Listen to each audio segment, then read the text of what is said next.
What is up, guys? Welcome, everybody, to the stream. Thank you all for joining today. We are live. Let me know if there are any issues with the quality. Hopping in the chat here. What's up, Shatterpoint? What's up, Caleb? What is up, Class Clips? Abdu, Caleb, Dulen, Kylie, JX, Sob the Kid. Welcome, one and all. Hi, Roman. Hi, Valentine. Today we're going to be talking about DC FanDome, and of course I am joined by the one and only Podcast Now Alex, and also Teresa, the host of Jester Bell on YouTube. How you guys doing today? I'm doing pretty well. Just saw Dune, so I'm going to do a review of that later on this week, and it's really rainy here, so hopefully the power stays on. But otherwise, busy week from DC FanDome and doing videos for that. So yeah, Alex, have you seen Dune? I have not. I've heard so many good things. You got to get on that, man. I know. I have to. But you have to see it in theaters, I hear. Yeah, you have to. Like, you're doing yourself a disservice if you don't see it in theaters. No. Not only theaters, you need to see it in IMAX, my friend. IMAX. Did you see it in IMAX, Teresa? I did not see it in IMAX. I wasn't able to. We don't have an IMAX theater nearby, but just seeing it in the theater is good enough. You got to get the Hans Zimmer soundtrack on stereo is what you need. Yes. Blast your eardrums. I thought my eardrums were going to explode during that movie. And there are some points of it, I tweeted about this, where the movie is literally just a Hans Zimmer concert with B-roll. It's just that's exactly what it is. It's just 3 minutes of like wide pan shots and nothing's happening, but then Hans Zimmer's just like blasting your eardrums out. It's amazing. I love it.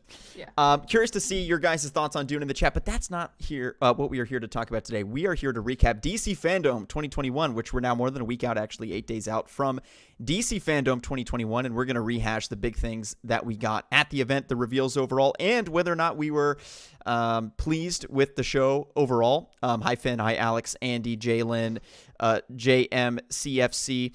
Do me a favor, guys. If you enjoyed the stream at any point, give it a thumbs up. And I can see a couple of people already disliked because they disagree with the title. And it's a rhetorical question, people. I'm not saying I'm disappointed. We're going to talk about it. That's the point of the show, so don't get offended.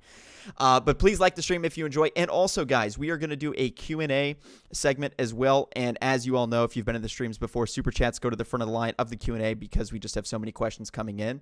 So if you want to be a part of the Q&A, send in your super chat now, and even if we get to it in probably 30 minutes, we're probably going to go for about 30 minutes of just recapping our thoughts and delving into the Batman, Gotham Knights, Suicide Squad Killed the Justice League, Black Adam, and The Flash, and a couple of other reveals that we got, and highlight those, and then we will delve into the Q&A segment as well. So get your questions in via super chat if you'd like to participate in the Q&A. Okay, guys, well, let's just jump right in, shall we? And I want to throw it to you first, Alex, and I want your thoughts on the title of the stream today and whether or not DC FanDome was a disappointment. What were your thoughts on the show overall? Yeah, so I tend to agree. I think I liked it. Like, what they showed was awesome in terms of the big kind of spectacles. Gotham Knights, like you can go through disappointments of Gotham Knights not showing what we wanted it to show, but Gotham Knights, what they did show, I thought was cool. Suicide Squad, I thought the trailer was like awesome. I wanted more, but it was cool. The Batman trailer was awesome. I don't think it had the same thing that the first one had just because it was the first time we ever saw it. But the big moments, Black Adam, all that stuff was super good. But there was a lot of padding. There was a lot of just, and for me as a person, I don't really do comics. I'm not really into that stuff. A lot of the TV shows like Supergirl, like I've never, I never will, never, or never have. So that kind of stuff, I feel like you probably could have just done like YouTube videos, but again, hard for me to say because it's an event for like everybody. You know what I mean? A little something for here and there. I would have liked the schedule though, like we got last year, had to have them, divided up into specific time segments. I think that would have done better for people that wanted to go, in and out, pick what they wanted to watch. But if you're them, you want it to be like an E3 or a Gamescom or a Game Awards. Like you want them, the audience, to watch the whole thing. So I get why they did it, but I do think it could have been a lot better. Teresa. Okay, well, Kobe knows my answer because he saw me vote in the poll. I was praiseworthy to pretty much every trailer. I did 3 trailers reactions to, but I just thought it was disappointing because I felt like last year there was just so much, like they kind of went above and beyond expectations for what they showed and what they went into with last DC FanDome. This one, for example, I thought, if anything else, we're going to get gameplay for Gotham Knights and Suicide Squad, the games, but we didn't get that. We just got alternate trailers, and they were good alternate trailers, and they revealed some new things, but I'm like, well, I just feel like we got different trailers than we got before. They were just trailer twos. And I like, are we getting gameplay? Do we have specific release dates? Correct me if I'm wrong. I thought they just said that they're coming out in 2022 and that they didn't give specific release dates. And then there was like, so it like started off with a big bang, and it's like Suicide Squad, Kill the Justice League. And then it went through like this big lull, and there was nothing really until the Batman trailer. So most of what we got was like secondary trailers to things that we already had seen last time, or things that were kind of like production videos, like stuff that literally had people coming out and saying, we don't really have much to show, but here's what we can show. So this time I liked what we got, but I felt like DC FanDome was a little more forced this time, because so much of it was just, things we'd already seen, stuff that they knew wasn't prepared yet, but they needed to show off anyway. So it kind of felt like there was just a lot of fanfare, and it was kind of a big event just to showcase the Batman trailer, which was the best part of it. So but that's kind of the way it is with Comic-Cons. It's like sometimes you get a lot and sometimes you don't get so much, just because they feel obligated to do these events for advertising, but sometimes they don't have as much. So my overall thoughts are, I liked what we got, but I don't think that it's almost like we didn't need an entire event for it. Like, these are trailers we could have gotten throughout the fall. We could have gotten a separate big, hyped up Batman trailer drop. We didn't really need an event for what we got. I know that's controversial, but that's what I felt. Well, I don't think it really is controversial, because according to my poll, which I put in, was DC FanDome a disappointment? 64% said yes, 36% said no. So pretty much 2/3 to 1/3. By the way, podcast now, I just saw you in the chat. I haven't even made you a mod yet. There you go. I just made you a mod. No, you're okay. Okay, so now Alex is gonna be laying down the ban hammer on you guys. Just FYI. I don't ban anybody. No, but I really felt that it was a fun event. I enjoyed the things that they did reveal. I felt that there was a number of good things that we got from the event. I did kind of feel a little bit underwhelmed with some of what I saw from Gotham Knights.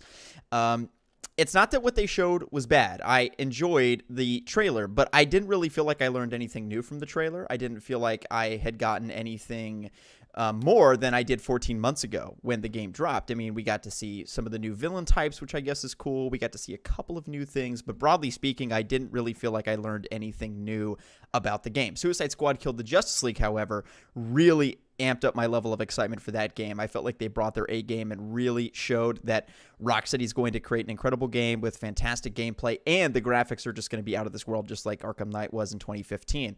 As for the Batman, they knocked it out of the park. Incredible trailer there. I thought even the Flash little sizzle trailer promo thing that they showed was really quite good, and actually beefed up my excitement for that film as well. Black Adam was okay. I felt they could have done a little bit more there. Where the show really failed, I think, was with all of those panel Q&A segment interviews for Superman, the Superman show. We got a set tour for some reason. We got a round table with the cast of Supergirl reflecting on the season, their final season, which is like, okay, whatever. We got a 20-minute segment with the creators of Static Shock, which is cool, but like, why were they there for 20 minutes? I don't really know. We had Jeff Keighley interviewing people, interviewing Ed Boon, but not about an Injustice game, about a non-Injustice game, and it's like, okay, that's weird. So there were a number of things in the event that just didn't make any sense and were very bizarre from a creative perspective in terms of filling out the schedule. I broadly just felt that the schedule was too long, and I'll disagree with you, Teresa, to some extent that yes, it is true that at San Diego Comic-Con and E3, you get these lulls where sometimes there are things that are not that exciting, but typically these San Diego Comic-Con panels are 1 hour. And I felt that this event would have been incredible if it was an hour. If it was 1 hour long, and then you had a side panel for all of these interviews, and you could just watch them, like they just dropped them on YouTube to watch as VODs, I would have watched them. But the problem was, when I am watching these VODs, I'm feeling like, okay, well, right now I'd rather be watching a new trailer. I'd rather be watching the Batman. I'd rather be watching Flash. I'd rather be watching Shazam, or excuse me, Black Adam. I'd rather be watching Suicide Squad Killed the Justice League. And it just felt like it detracted from what we were really wanting to see. And that was the real problem with the event more broadly. But I do think that overall, it's tough to say if it was a disappointment. I think the other thing that it really was missing, in my personal opinion, was surprise announcements. There was, I didn't feel that I got anything that blew me away, and that's something that San Diego Comic-Con does a great job at. I mean, for God's sake, in 2014, they announced a Batman versus Superman movie that nobody knew about, right? So they needed some of that stuff as well, and I get it. It's in a different era with social media more than ever before. Things are getting leaked all the time. It's difficult to keep secrets, but it would have been really nice to see a surprise DC game announcement, to see a surprise movie announcement we weren't aware of. But even there were things like Batgirl. I was looking forward to seeing something from Batgirl, and all we get is a concept art piece. It's like, and then a dumb interview again. Why are we getting an interview? I don't, like, you guys haven't even done anything yet. Like, so I don't know. I felt that overall the pacing of the event was very, very odd. But overall, I think that I'm kind of on the fence of whether it's a disappointment or not. I don't really know how to answer that, because there still were some good things we got out of it, but maybe based upon my expectations, it was a little bit underwhelming.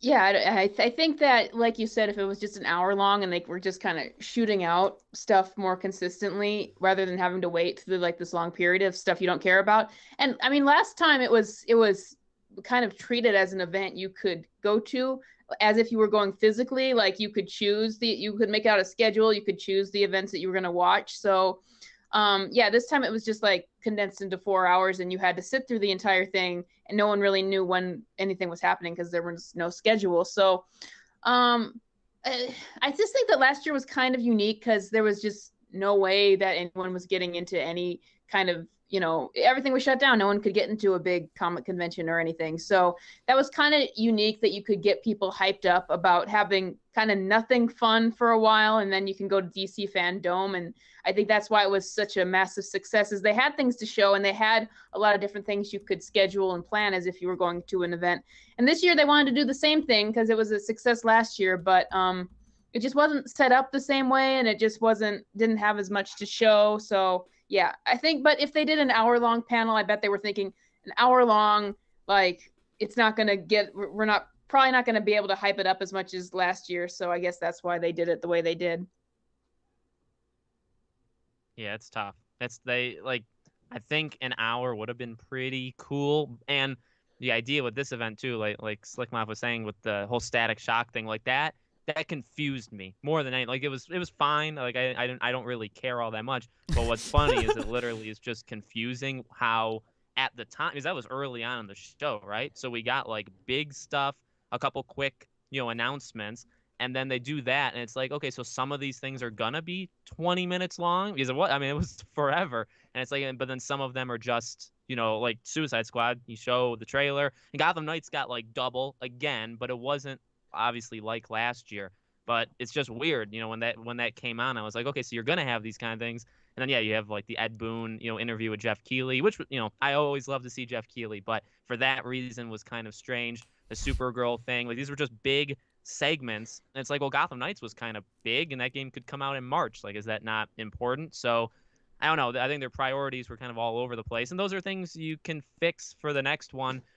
If there is a next one. Personally, for me, being like just covering a lot of games and stuff, I don't mind if you just take the games out of the show entirely, give it to E3, make WB do it somewhere else, and then you could have DC FanDome be everything else. So you are still optimistic Gotham Knights could come out in March. Fascinating. That really demoralized my hope. I do. I don't think so, because wouldn't they have told us like a specific release date? That's the big thing for me. Like, why haven't we gotten into gameplay yet? Because that's what I'm really asking about. I'm like, okay, I'm on board with the stories here. I just need to see the gameplay, and they still don't show us any of it. Yeah, I feel like if it was coming out in March, then I would love it if it came out in March. But I feel like if it was, then they would have given us that specific release date.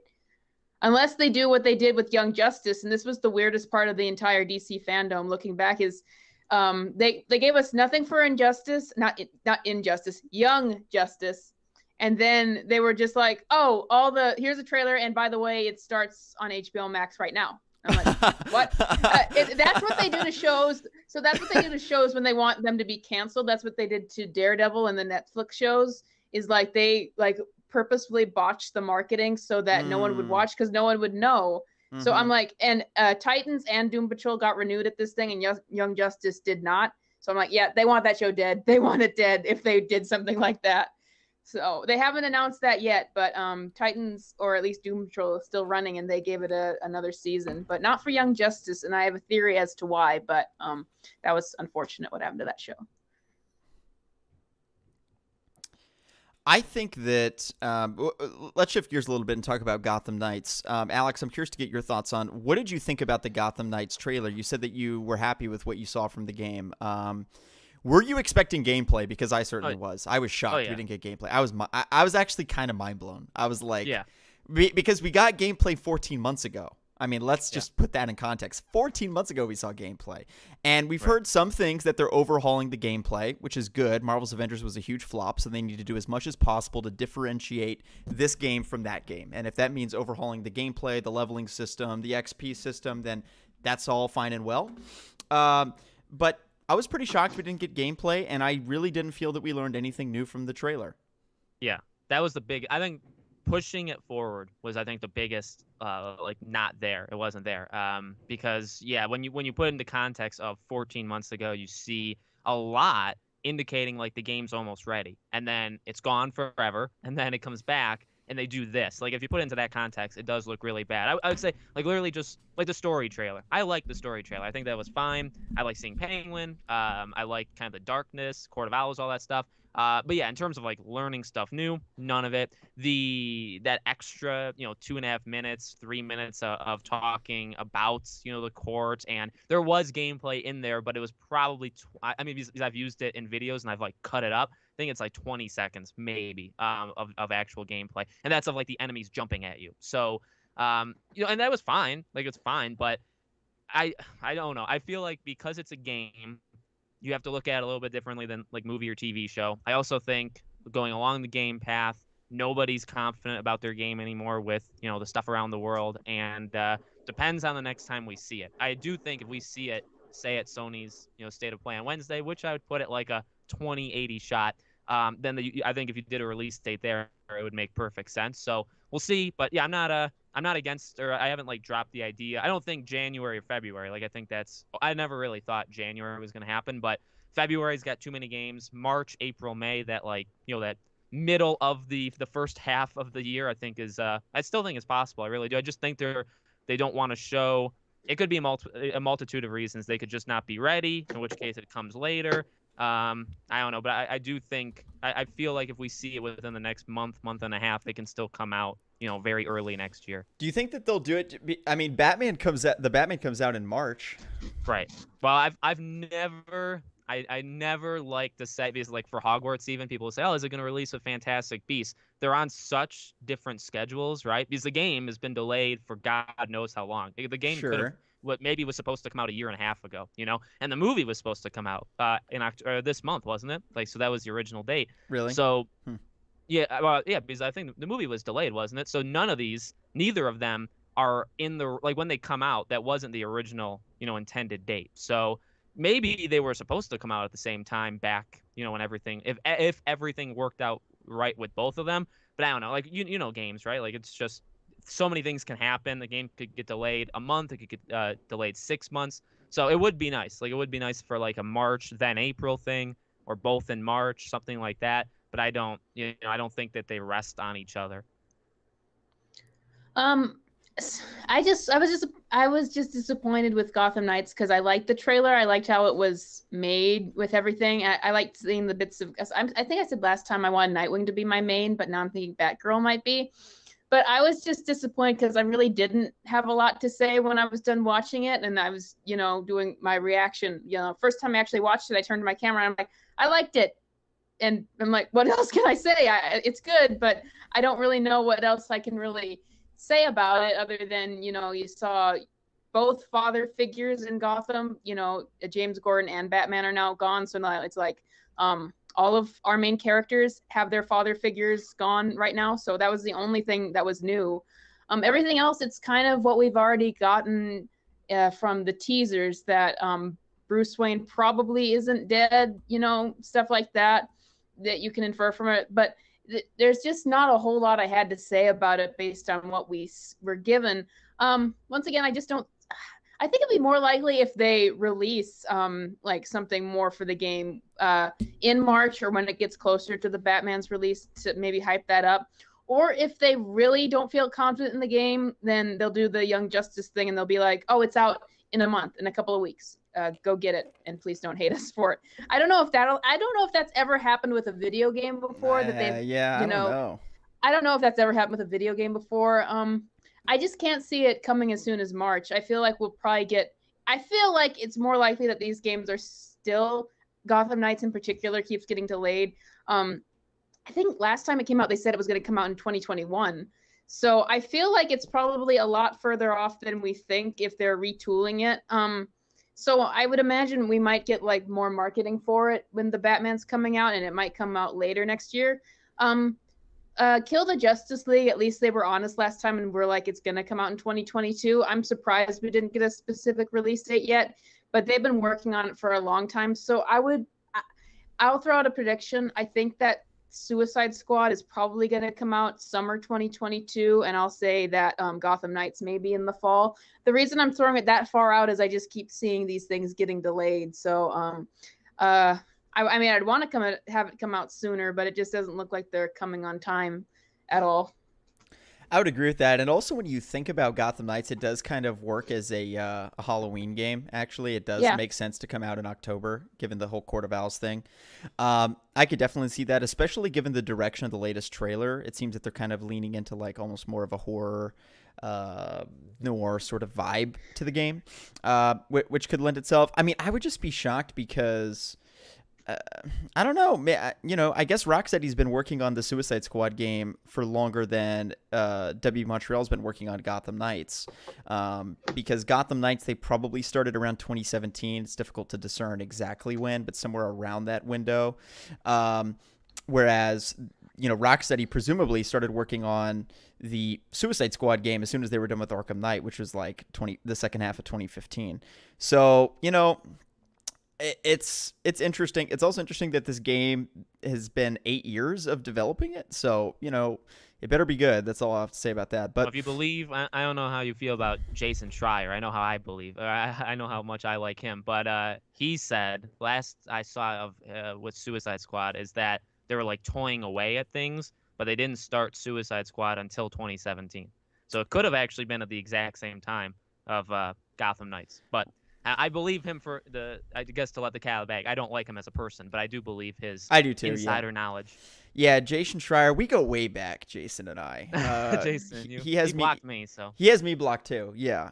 He blocks everybody, and I don't know why, but yeah, I mean, I would be shocked if the Suicide Squad game comes out before Gotham Knights. I really would be. It would be shocking to me, but you know, they can't release them both at the same time. They can't both come out in October or November, right. So one's gonna have to come out and I guess it does kind of make sense for Suicide Squad to be a summer game and for Gotham Knights to be an October November game. So I don't know, we'll see though.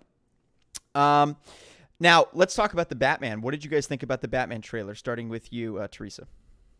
I pretty much loved it.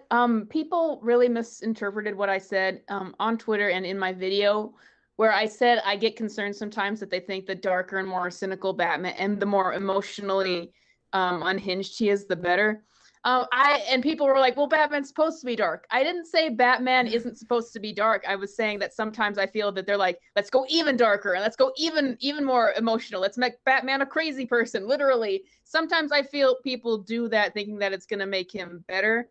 So there's been a lot of talk from like test screenings and stuff that this is going to be a Batman who is like legitimately might have mental issues.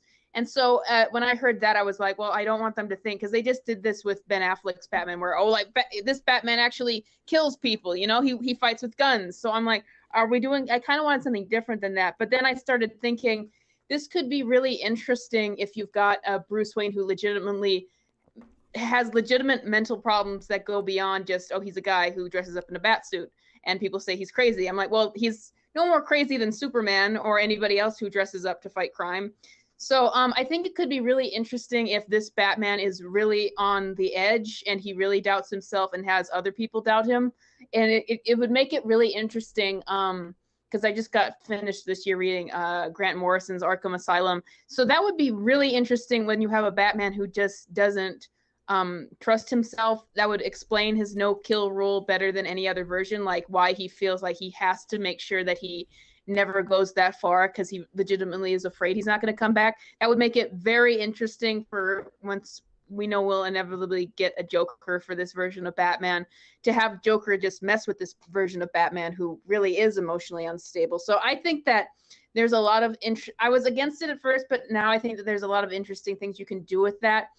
This might be my favorite look for Selina Kyle we've ever gotten. I think that she looks absolutely perfect. She seems to act perfectly too, but we have to get. I want to see a little bit more of that in context. I think that this Penguin is like spot on. Like I couldn't have asked for anything better from him, and that ending shot which just went overboard with him like coming through the flames, like. And then the title comes up on the screen. It was like so he's walking upside down. That was like perfect. I'm like, they knew exactly what would hype people up. That was absolutely perfect. And then Riddler, I'm interested in this version. I really like the horror vibe they're going with this, and they're actually going for that. It does seem, because I was afraid we were going to get another like Nolanized Batman verse that's just about being realistic. This doesn't really seem like that. It does seem it's taking itself very, very seriously to some degree, but it is going for it does seem to be a more heightened universe. It's a darker but more heightened universe, I think. So I like that. Yeah, I just wanted to make sure that we're not going to sacrifice any of the fantasy elements of Batman again to try to be as realistic as possible, but it doesn't look like that. It looks like things are just trying to be grittier. But I think that I like the poster of Riddler where they're like doing a horror thing there. I think that that's going to be really interesting to see, and I think it is ultimately going to be different from the other Batman universes that we've gotten. Alex. Yeah, I loved it. It did, I think, what it needed to do without because it showed a lot, but also in context, it didn't show a lot. Like it was a longer trailer, and they still, I feel like, based off what we even know about the leaks with like how long this movie's gonna be, they're keeping like so much of it hidden, which is fine. Like that's a good thing. But I think with what they were able to show, they did everything that they really needed to do. You saw a bit more of Batman. You saw a little bit more of, I would say, like world building, right? Even like the atmosphere of what it kind of is going to feel or look like, kind of the tone. So I mean, really, that's to me, that was kind of it. I thought it was, I guess I didn't know for sure if it was going to be like the ending of the show, I guess, as we were going on. But once they started the show, it's like, okay, this is going to be their big closer, and that's fine. And I think that when the movie comes out, it's going to be, I feel like it needs to be different than any of the other stuff we've seen, especially because of how close we are to the Ben Affleck stuff. So even though maybe it'll borrow elements from Nolan and that, I still think it's got to be, and I think it will. I think this is going to be like a true crime, detective, but also just very dark, maybe even like scary elements to it, like loss of hope. So I'm pumped. But I think they did literally everything that they set out to do. I think they made everybody pretty happy overall. And really, again, they didn't show all that much. So there's still so much of the. Now, could it just be a lot of talking? Maybe, but I feel like there's a lot more that you probably could, and maybe other movies would put in trailers, but that they, they're holding on to. Yeah, it's interesting. A lot of people did not like my tweets and opinions about the Batman leading up to this trailer. A lot of people were, and basically the essence of my opinion is that we have gotten a lot of iterations of Batman on the big screen, and I've never felt that we have gotten the definitive version of Batman on the big screen, and that's just objectively true. You can't even debate that. If you've read the comics, if you've watched the animated series, even played the Arkham games, which are heavily based on the comics and the animated series, and the minds of Paul Dini and these people that really, really understand Batman as a character. Chris Nolan's Batman is not that. Michael Keaton's Batman is not that. Like, you can go to Adam West Batman is not that, And I really want from this film more than anything else the definitive version of Batman on the big screen. And I think that what that looks like for me in particular is including the Bat family. And so that means seeing, Jason Todd and Dick Grayson and Barbara Gordon and all of these people because, we've seen Jim Gordon before. We've seen the Riddler before. We've seen Penguin before. We've seen Alfred before. But I do think that if you're going to go that next level and really bring the comic books to life, you have to go in that direction. And I don't think they're doing that in this movie. And that's fundamentally one of the things that I've been concerned about. Now, if they do that in the second and third film, I guess I would be okay with it, but that's my main concern. Now, with that being said, I watched the trailer and it looks incredible. I mean, it looks so good. The cinematography looks great. The music is great. And I don't really have any complaints of it per se, but I do just want to be very intentional about them adopting the comics faithfully and doing things that other directors have not done in the past. And my friend Jake, Iergen, obviously you guys know him. He said one time something that really stuck with me. Is he said that every Batman movie that's been made is just that director's style reskinned with Batman, right? So like the Chris Nolan Batman trilogy is fundamentally just Chris Nolan movies with like reskinned with Batman. BVS is just a Zack Snyder movie reskinned with the DC Comics universe. It's like his lens or prism with which he views the DC Comics universe. And of course, in Zack Snyder's eyes, Batman would like call in B-12 bombing strafing runs on people and blow a bunch of people up outside of a warehouse. But that's not what I want to see from this film. I want to see actually, I don't know, something that kind of resembles the comic books or something, or at least the animated series or the Arkham games, something. So that's fundamentally what I want to see from the movie. And the trailer, I guess, didn't really sway me one way or the other. I think it did just convince me that the acting is going to be really good. The story is going to be incredible, and it's going to be worth watching. So I guess in that sense, it did make me more excited, although I still do have those underlying concerns about the trilogy more broadly. And I just want to know, when are we going to get the definitive Batman on the big screen? And you can't do that unless you incorporate the Bat family. It just is not possible. And I haven't seen any director who's really shown that they're willing to do it. So I hope that Matt Reeves is the guy, but we'll have to wait and see, obviously. Yeah, I agree with everything you said. And that's kind of what I was getting at with my, they think if they just make Batman more horrific, then he's going to be better. But if people want to know what I'm looking for in a Batman, I'm looking for like the Kevin Conroy Batman. To me, that's the definitive version of the Batman adapted from the comics. And I agree with what you're saying. Like, I want to see, one of the things I've retweeted when this all came out is someone said, can we please get Robin in a Batman movie where he's not treated as a joke? And I would love to see that. I would love to have the other characters come on and this like be a fully fleshed out Batman universe that doesn't have to omit anything like that. It doesn't look like it looks like this is going to be another, because they're really hyping it up. It's Matt Reeves Batman, so I think it's going to be another director's vision kind of thing. I don't know, like, if this is really successful, like not just on a financial level, because it's going to be financially successful, but in how people take it, then I don't think we're going to get that definitive Batman for a very long time. This movie would have to like have people completely reject, or at least be really divisive. Like Batman versus Superman was kind of the moment where a lot of people said, I don't like this for what Batman or Superman is. And they, even though it made money, they kind of jumped ship for that. So you have to kind of have a disaster, and for them to say, oh, this version of Batman, this direction is not working. We have to figure out something else, maybe go in a different direction entirely than this. Like, but if this is gonna, it seems like everyone's on board with this though, so it just seems like we're gonna continuously get directors' takes, and this could wind up being a little bit similar to the Nolan trilogy, like it's just 3 movies and then it's done, and then somebody else is playing Batman, because it seems like that's just the pattern that people keep getting into. It's like we've had like 3 Spider-Men in like the last 20 years. We got 3 movies for Tobey Maguire. We almost got 3 movies for Andrew Garfield. And now Tom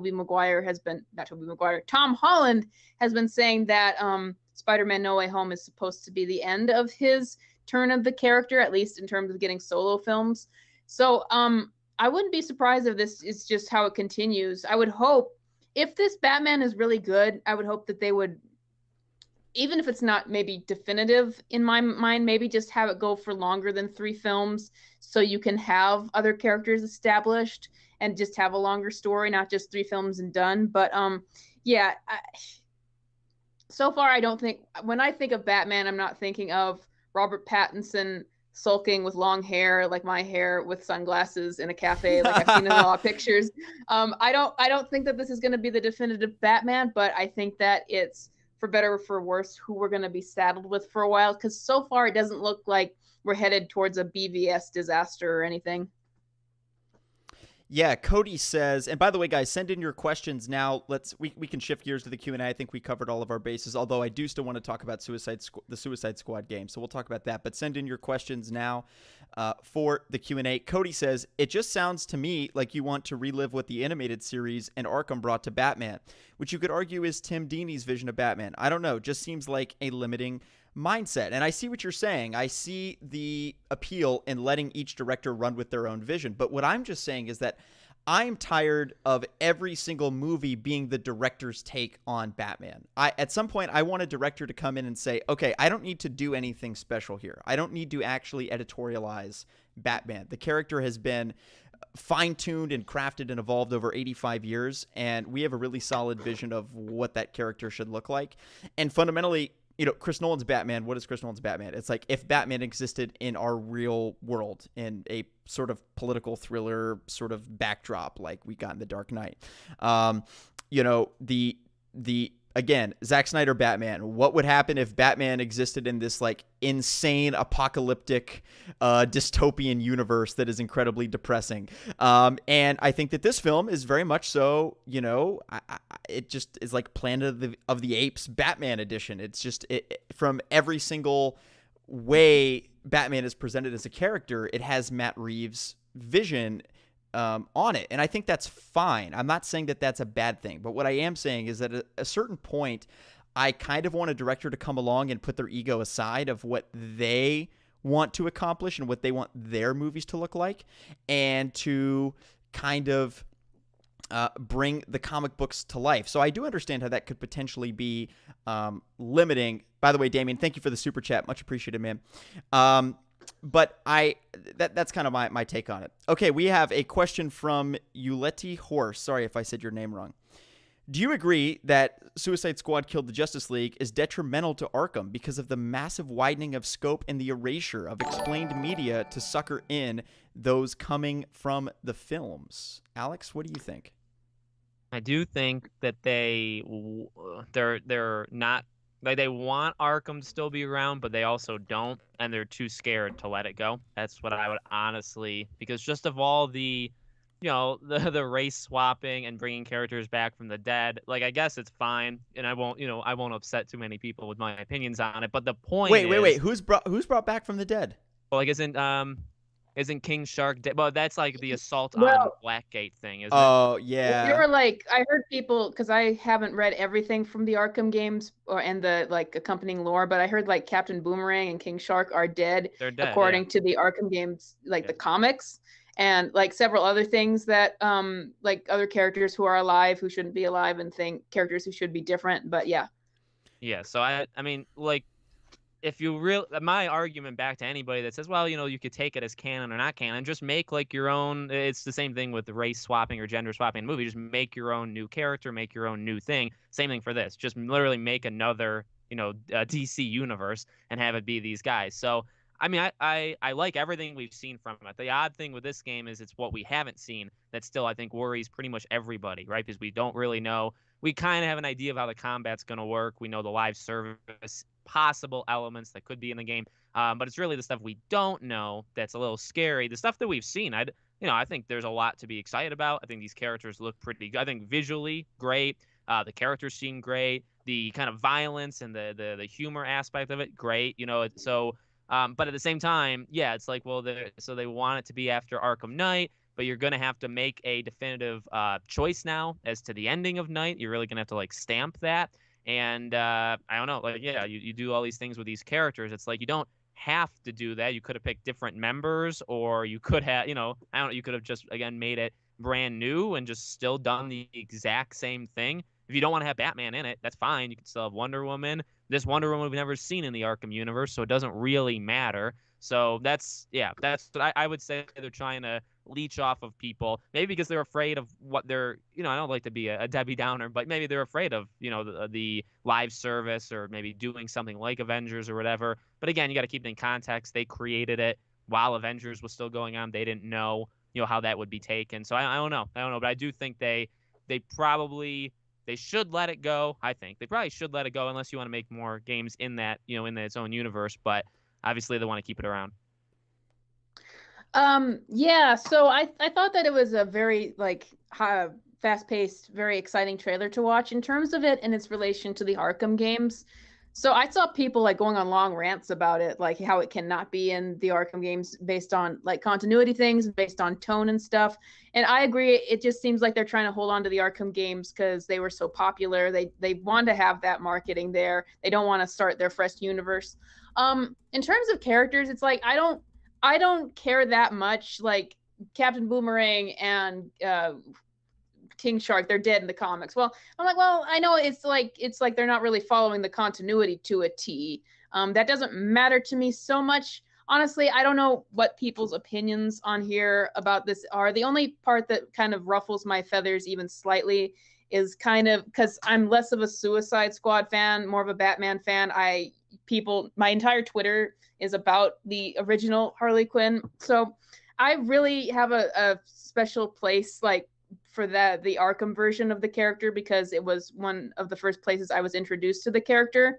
So I see this game kind of metamorphize. I don't want to, is that the right word? Change her from the kind of goth villain she was that really struggled with her mentality and all that from the original games and try to update her into the modern day, girl power. Her shirt says Harleen the Queen, pink and blue, splattered on. I said it and I've said it and I'll say it again. She looks like a 12-year-old who put on too much makeup in this game. It just does not look good.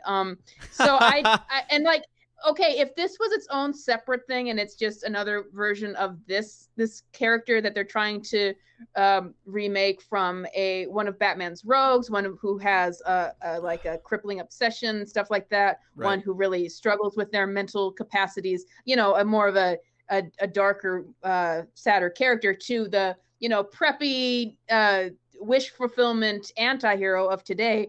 I'm if this is a separate thing and it's once again not for me, then I don't really care. What I care about is, are you now saying that this is what Arkham Harley became? And of course, Joker is dead in that universe, and of course he's going to go through changes because of that, which we kind of saw in Arkham Knight. But I'm I don't turn her into the female Deadpool of today in the Arkhamverse. If it's a separate thing, fine. If you're saying that this is the Arkham version, no, I don't want that. And I saw people that I follow on Instagram and stuff going on long rants about it. But I'm that's kind of my only investment if you're changing yet another version of the character and saying, no, in continuity, this is what she becomes. That's all I don't like. Other than that, it's I don't care too much. I am curious about how much they're going to deviate from the Arkham games timeline and how much they're going to just kind of forget about that in order to make their own story, and how much at the end of the day people are going to say this is in the Arkham games continuity based on how much they try to change from that or how much they don't respect from that. It's Bruce Timm kept saying Batman and Harley Quinn, that terrible movie from 2017. Some people kept saying that is supposed to be in the DC AU universe, but when it came out, people hated it so much they said, oh no, it's not in this universe. So it kind of, in that case, sometimes canon is almost up to the fans. If people really, really, really reject something as being canon, then they're oh no, it's not canon, don't worry about it. So it just kind of depends on how people feel about the story in the game and if they feel it really adds up into the Arkham universe or not. Marvel's Reporter asks, Kobe and Teresa, who should replace Kevin Conroy after he's gone? Because my candidates are Troy Baker or Bruce Greenwood. So hot take. I don't think Troy Baker is that good as Bruce Wayne. He just does his own voice, and it's just kind of lame. I don't know. I don't think he pulls it off very well. He's too pretty boy. He's too California pretty boy I don't know. Batman Telltale, like, he never convinced me. It didn't sell me. I don't know. What do you guys think?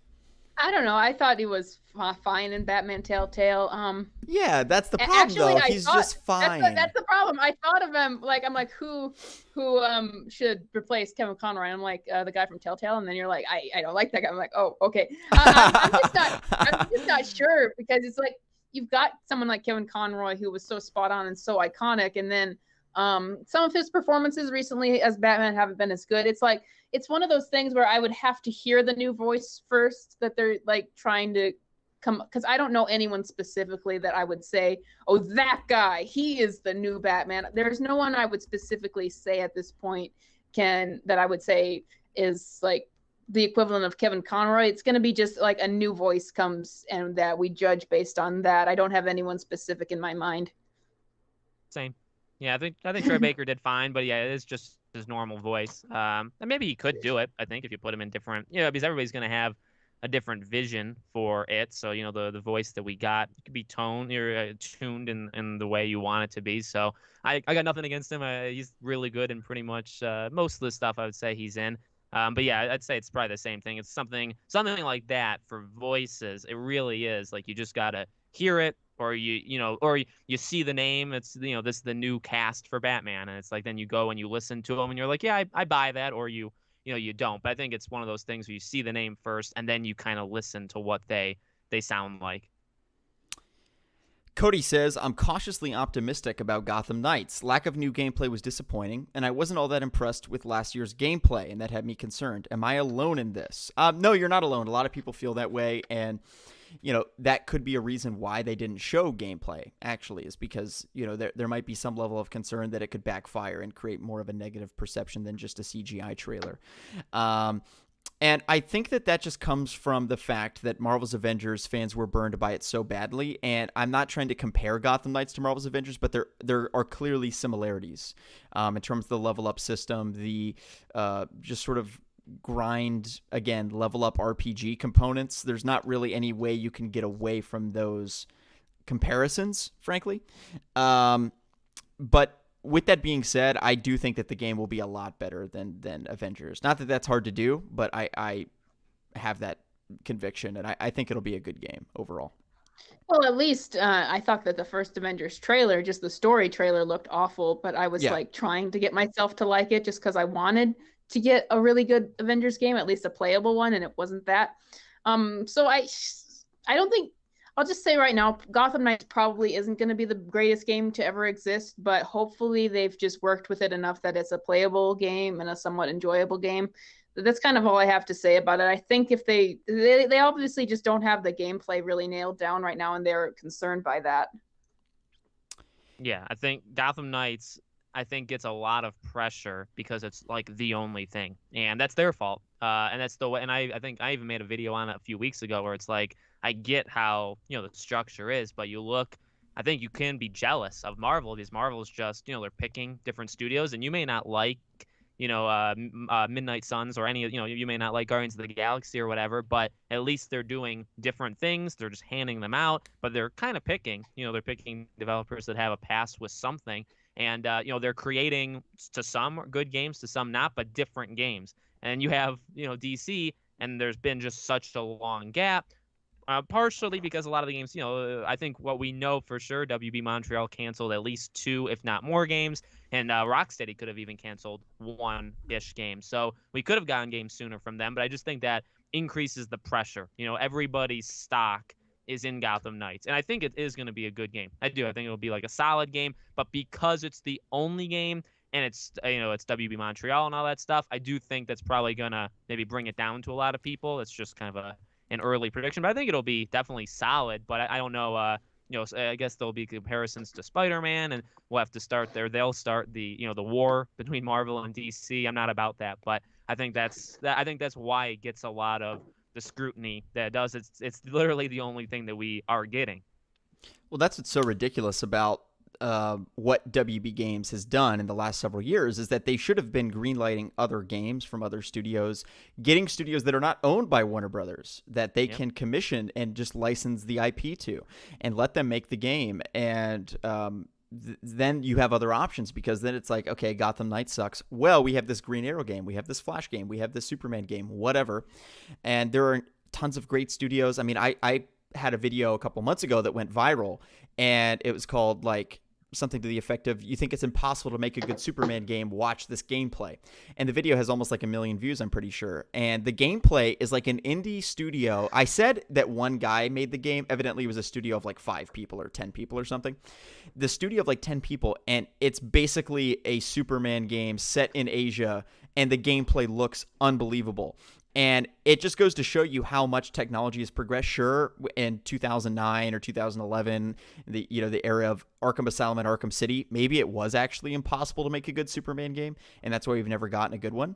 But things have changed, and I think that it's time for Warner Brothers to acknowledge that they can't just rely on these 2 studios, because as we've seen as well, and this is a very important thing, video games take a lot longer to make than they ever did before. I mean, think about this. Batman Arkham City was literally made in less than 2 years. The entire game was made in less than 2 years. We've been going on basically 9 years since between Batman Arkham Origins and Gotham Knights. And that includes games that got canceled, and it includes all sorts of things. But even you look at a game like Cyberpunk that took a decade to develop, and it wasn't ready when it launched. It still wasn't ready. And we're seeing more and more of that. And what studios have to do to account for that, because games take longer to make, the only way that you can keep up with fan demands and expectations is to account for that by greenlighting more titles and more games with other studios. And there are tons of great studios out there that would take these IPs and make tons of money for the studios, but they're, for whatever reason, unwilling to do that. And I think that's a big problem, and something that Marvel does not have the same problem with. They're doing that with the Guardians game. They're doing that with Marvel's Avengers, which I know is like, eye roll. But, and then they're doing that with Insomniac, who's making Spider-Man 1, Spider-Man 2, a spin-off game. These are the sort of things that I would like to see from WB going forward. But hey, nobody asked my opinion. So that's just for you guys in the chat. We have a question from Caleb. Do you think Gotham Knights will get DLC, and what characters do you want? Let's maybe do 2 characters we each would like to see. Teresa, starting with you.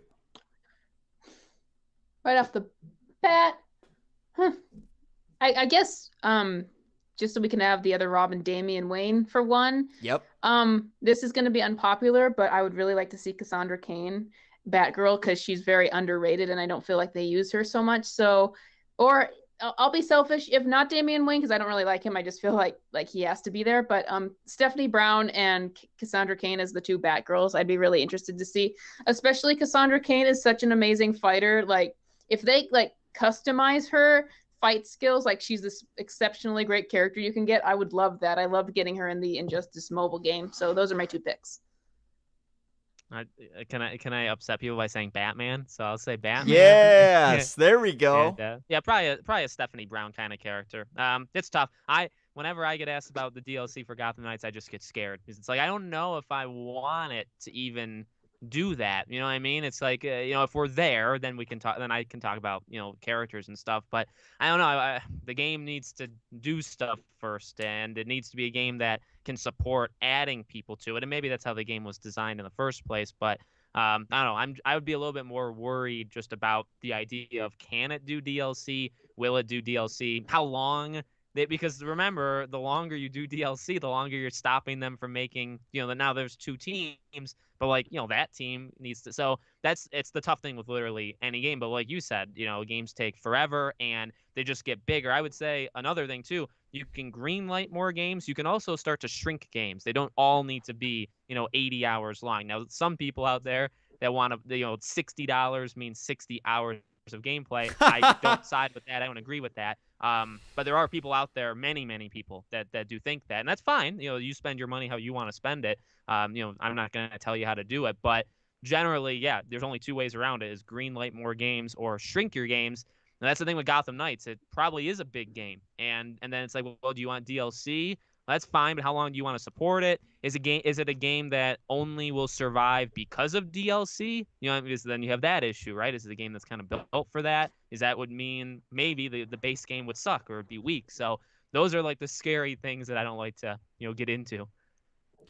Well, I mean, yeah, like I said, Batman Arkham City, you think about that game, it was made in under 2 years, which is incredible. Mass Effect 3 was made in like a year and a half. It wasn't perfect, but like you see the scope of Mass Effect 3. Like that's insane how fast they could do it. Yeah, but even think about this, though, is that Batman Arkham City, it is a more self-contained map. The story is about 5.5 to 6 hours. There is not any insane open world, dynamics or these insane side missions that just sprawl miles and miles wide and have all of these things. But the game's incredible. And I think you're exactly right that studios need to sort of reorient the way they think about video games, and that they don't need to be these, because I think a lot of games now, they just end up being bloated with a bunch of nonsense. And you even see a little bit of that in Arkham Knight, you between City and Night, where in Arkham Knight, there are these side missions where you have to, destroy the road bombs or whatever. And you have all these and there was dozens and dozens of these tank battles. You have all these watch posts that you have to take out, and these are the side missions. And what the game ends up just becoming is just bloated, and they're adding things just to add things. And sometimes I feel like less is more, and that's probably not a lesson that the industry will learn for quite a while, but we did obviously learn that with Cyberpunk and many other recent games. Taladia, welcome to the chat, man. It's been a while since I've seen you. Hope you've been doing well. Let's do a couple more questions here before we sign off. Spicy Raspberry, do you think we'll get an Arkham Origins remaster with Gotham Knights for an extra $10 like we got with Miles Morales and Spider-Man Remastered? Absolutely not. I don't think we're getting that. I don't. That would be the sort of thing I would love to see announced at a DC FanDome. It's the sort of thing that actually, if they're smart, they would do it, because it actually would generate a lot of sales for the game. And hey, what is the main marketing component that this game is missing? It's missing Batman, and there's no better way to do that than to bundle a 4K Arkham remaster in next gen. But I highly doubt they're going to do it. And those are like the easy things, like we talk about greenlight. You just said like greenlighting more games. Those are like easy things that you do. Sony, Microsoft, right? Those are kind of like little sprinkles that you do. The question was to attach it. But the idea is to kind of like sprinkle it out. So yeah, you have your big games, but you also have these little small things that don't take too much time, resources, etc. They get people excited. Maybe they can spin off into other things. Easy. But of course, they don't think like that. Teresa, what's your prediction? Probably not. I just don't see. I think that would sell a lot, but I just don't see that them really preparing for that at this point. Yeah, I don't really have a whole lot to say other than I don't think it'll happen unless they just want to blow us out with Batman next year, and so they give us the Arkham Origins remake. But that would definitely sell. I just don't see it happening with Gotham Knights. I think they seem to just be more concerned with making sure Gotham Knights actually gets off the ground at this point. JX22X says the Gotham Knights gameplay was okay last year, but nothing special. But by the time the game comes out, it'll probably be 2 years since the game was announced, so it will be better. And that is interesting and something that I think for most of us, when we saw that there was no gameplay at the event, it was a negative thing. But I do think there's a way in which you can perceive that as a positive. And what I mean by that is, if they have been substantially overhauling the gameplay, which it does kind of seem that way, that bodes very well for us. And maybe we're not ready to see the gameplay yet because they're still overhauling it and developing it. And that's something that I would like to see. Again, one of the big critiques I've had of this game, and not a critique per se, but just a concern, is that it's very odd to me that the game starts where Gotham Knights, or excuse me, where Arkham Knight ended, but it is in its own universe. It's a very odd creative choice. And part of me almost thinks that this game, this Gotham Knights game, could have basically been a sequel to Arkham Knight in the Batman Arkham universe, and then have Batman Arkham style gameplay as well, because I personally would have loved that, actually, if this game was basically just, what happens after Batman disappears in Gotham, and the gameplay is comparable to the Batman Arkham games, and then they just build out, of course, like Batgirl, they would need to build out her moves because they basically just made her a stripped down Batman in Batman Arkham Knight, which was dumb. But so they would have to overhaul that. But otherwise, the Arkham style combat system is flawless, and I don't, it's a bold move to try to go in your own direction because it's going to be compared to Batman Arkham. And part of me kind of thinks that they're overhauling the gameplay to resemble Batman Arkham more. Obviously, that won't make it canon to the Batman Arkham games, but part of me is kind of hopeful for that they've seen the success of Batman Arkham and Spider-Man PS4 and the failure that is Marvel's Avengers, and they're overhauling the gameplay more in that direction. But obviously, we'll have to wait and see if that actually is what they're doing. Aiden says, if you squint hard enough, it's a sequel to Arkham Knight. Pretty much. Yeah. Pretty much. It's again, I don't exactly understand why, but there are pros to that. You know, for instance, we don't have to be forced to suffer through watching Tim Drake and Barbara Gordon date, you know, which is just god-awful. And there are a couple of other things. Like you guys have pointed out, the canon of the Arkhamverse is a total mess. And it expands beyond the comics. Because actually there are so many inconsistencies even just between Origin, City, and Night. Because there are things that Rocksteady wrote in their like player bios when you pick up tokens and all the Riddler trophies and these things that completely contradict what's in Arkham Origins. It's like they didn't even play the games. And things like that can be resolved when W Montreal can just do their own thing and create their own game universe. Which is what they should do. And they're doing it. They are. They are. Justin said free-flowing combat is not in this game because it's not an Arkham game. Yes and no. That's fair. Yes and no. I mean, it still kind of looks like free-flow combat to some extent, does it not?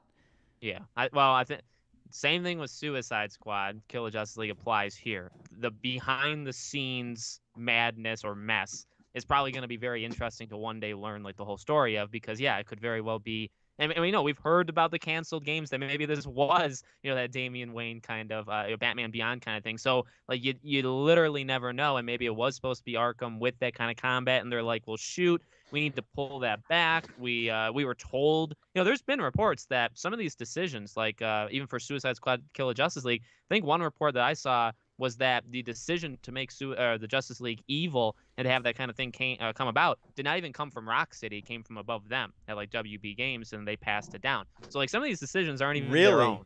Yeah. So that's just what happens, and that happens for that happens for movies with producers having their say and stuff. So that's the weird thing. I don't mind it. I don't mind it not having the free flow combat. I really don't. I think specifically even with Marvel, the different kinds of games. Yeah, Avengers isn't great, but it's just different. It is different. You have to give it that. And I think you need to do that in order to build out. And you know what? And I saw people actually saying in the comments, like, you're going to have bad games. It's going to happen. I guess to our point with this is the more games you have or the more chances you take, if one sucks, like Mav said, you may have another one that does well. That's really what you have with Marvel. Like Avengers doesn't do good, but maybe Guardians is good. And if that's good, oh, sweet. You know what I mean? So that's what you get. And that's what happens with Sony, Microsoft. You think all of Microsoft's first-party exclusives are going to be great? No. They're the same thing with even Sony, right? That's why you have so many. So I don't mind it being different. I do mind them probably behind the scenes kind of wanting things that they're not really conveying, right? Batman said. Well, it certainly seems like you want him to be like a part of it because you're selling it off of that. So, make up your mind, kind of. And same thing, goes with the combat. It's close because they want people to associate it. But then they're like, well, no, this isn't Arkham anymore. Like, we've moved on. Like, we're our own unique team now. Yeah. Like, well, you're not really, you know what I mean? So, but that's a lot of people do that. Yeah, it's a very weird situation where they want to cling on to the past but also move forward into the future, and it's going to be interesting to see. That's particularly, it is, but it's going to be very interesting to see how Rocksteady addresses that, because there's obviously going to be teases and references to the Batman Arkham games, but the question is to what extent and how much they lean into that, which remains to be seen. It wouldn't surprise me if it's actually heavily integrated into Batman Arkham, honestly, and they're actually like they really, really bring back a lot of the Bat family characters, and they bring in all of these things. And I would be excited for that. I would be. So we'll just have to wait and see how that all plays out. Well, guys, we've been going for more than an hour. I think we can cut it here. Thank you guys all so much for tuning in. Joseph, Ben, Victor, Caleb, Taladia, Justin, JX22, Ben, Mr. DC Comics, Aiden, Mr. Bruca, OHB Breezy. Thank you guys all so much for tuning in. And of course, Alex and Teresa, thank you guys for tuning in. Make sure you guys like the stream. Thank you to the more than 1,700 people that watch the stream. Like I said, make sure to like it. This will be up as a VOD. If you missed any part of it and want to rewatch the show, feel free to do that as well. Guys, any shout outs? But what are your shout outs social media. I have their channels linked in the description below. By the way, make sure you subscribe to both Teresa and Alex. Alex, I'll let you go plug your social stuff. I have too many videos that go up, too many channels, but the main channel, second channel, Twitter. And thank you, honestly, buddy, so much for having me on. It was really, really fun. My main channel is Jester Bell. Watch my latest reaction videos for Suicide Squad and Gotham Knights and the Batman. And I'll also plug Jacob Airy, who is not here right now but I usually have a lot of fun with him when he comes on. All right, guys. He's at Studio Jake. There we go. There you go. All right, guys. Thank you so much for watching, and we'll do this again soon. And see you guys in the next live stream. Peace out. Deuces. Bye, guys. Bye, guys. I probably have to